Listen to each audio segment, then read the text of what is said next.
What's up, guys? I'm Mike from StockedUp. In this video, I'm going to be explaining leveraged ETFs, basically what they are, how they work, and how to trade them. I know these ETFs are very popular among a lot of retail traders. So in this video, I just want to explain them in an easy to understand and quick way. So before we get started, if you guys are new to the channel, consider subscribing. I post brand new videos every single day. But with that being said, let's get right into today's video. So a leveraged ETF is basically like a stock, but it uses borrowed money or swaps or derivatives or futures to mimic and amplify the daily returns of a specific security. So leveraged ETFs don't really care about tracking the yearly returns, the monthly returns, or anything like that. All a leveraged ETF cares about is tracking the daily returns of a specific security. That's it. So for example, if we look at SPXL, this is a 3 times leveraged ETF that tracks the S&P 500 to the upside. We can see that right now, the S&P 500 is up about 0.35%. We can see that right here. The SPXL should be up about 3 times that amount. So if we go to SPXL, we can see it's up about 1.1%, which is about 3 times what the SPY is up. When the SPY is up 1%, the SPXL should be up about 3%.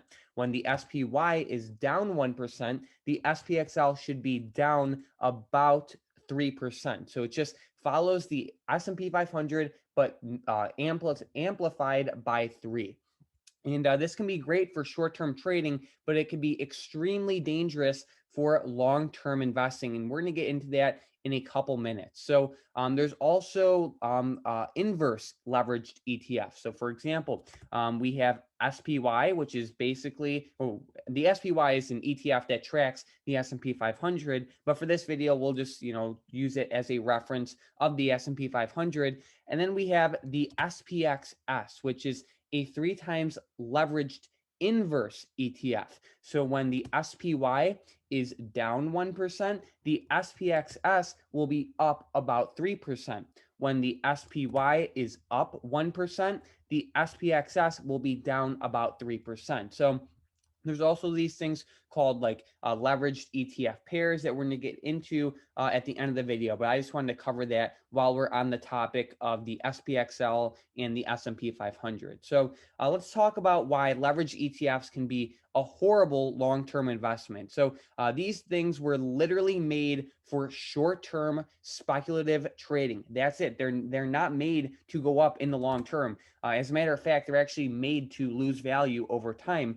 And there's 2 main reasons for this. The first reason is all ETFs have what's called an expense ratio. The people who manage these funds, they need to get paid somehow too. So leveraged ETFs typically have very high expense ratios. So over time, this will make the stock fall. But another reason leveraged ETFs can be horrible for a long-term hold is they're constantly rebalancing. Every single day, they're buying new swaps and selling stock and buying futures and derivatives and all this crazy stuff. They're constantly buying and selling stocks. And when the stock market's choppy, this is devastating for leveraged ETFs. And like the only thing leveraged ETFs care about is tracking the daily return. So they it's all they care about. It's all they care about. They don't care about tracking the S&P 500 on a yearly basis. They only care about matching the daily returns. And through the long term, through the constant buying and selling, and then the interest on these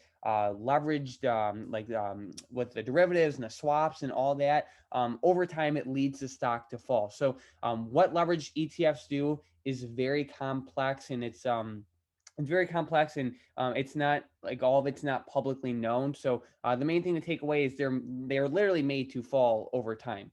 And then in terms of options trading with leveraged ETFs, I know some people have the thought, well, look, if we know that SPXL and SPXS will have a big move in either direction, shouldn't that be great for options trading? Because we can see the S&P 500 is only up about 0.3%, but the SPXL is up over 1%, right? And theoretically, you know, some people would think that that could be great for options trading, but the thing is, the market is already priced in with all of this volatility. So, for example, if you guys look right here on my screen, right where my cursor is, we could see that the implied volatility for the S&P 500 or the SPY is about 18%.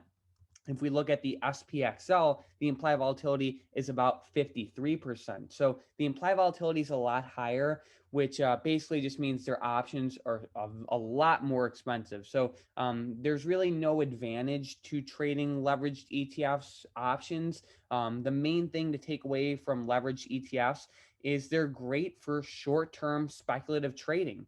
They are risky to trade. You don't want to hold them for the long term, but they can be great for the short term. So, for example, if we look at UVXY, this is a leverage ETF that follows VIX short-term futures or the VIX short-term index.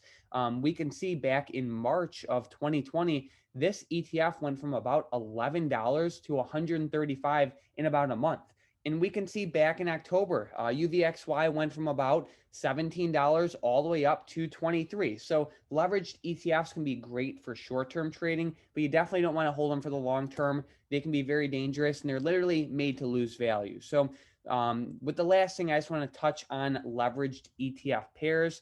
I know we already touched on SPXL and SPXS very briefly, but these two ETFs just follow the S&P 500. SPXL follows it 3 times the upside, and SPXS follows it 3 times the downside. Basically, what you can do and what some people do is they trade leveraged ETF pairs. So no matter what, well, I don't want to say no matter what, but a very large percentage of the time, either SPXL will be up a lot or SPXS will be up a lot. And you can just kind of trade off of that. So if we look at the SPY, it's up about 0.3%. I didn't even look at the SPXL right now, but I would assume it's up around 1% because it follows SPY 3 times to the upside. So if we look at SPXL, and exactly, it's up about 1%. And I would assume that SPXS is down about 1%. And yep, it's down about 1%. So they just trade inverse to each other. There's also like a leverage ETFs for the NASDAQ, like TQQQ, which is up about 2.8% right now. So SQQQ would be down around 2.8%. Yep, so like 2.62%. We also have NUGT, which follows gold. This is down about 10.5%. So I would assume that DUST would be up about 10.5%. Yep, exactly. So it's up about 10.5%. So they just trade inverse of each other, and they can be great for short-term trading. But you really just don't want to hold them for the long term. So I hope you guys learned something from this video. If you did, please consider subscribing. I post brand new videos every single day. But if you guys have any questions, let me know in the comments down below. But other than that, thanks for watching.